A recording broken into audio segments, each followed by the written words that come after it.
Hello. Today I'm gonna show you how you can save your bird from egg binding. You can see this female has an egg binding problem.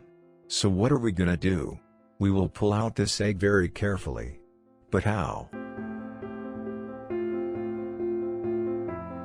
Use your only 2 fingers like this. Do not hold the egg. If you hold the egg and egg will be broken inside the female, then the chances of survival of your female are very less.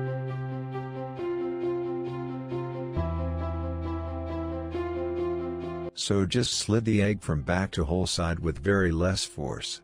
And the egg will be come out easily. But remember, do not hold the egg or push the egg from front to back. So that's how you can save your bird.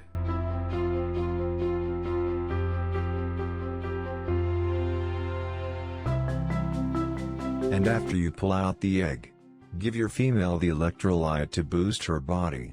I hope this tip will save your bird from egg binding problem. Thank you.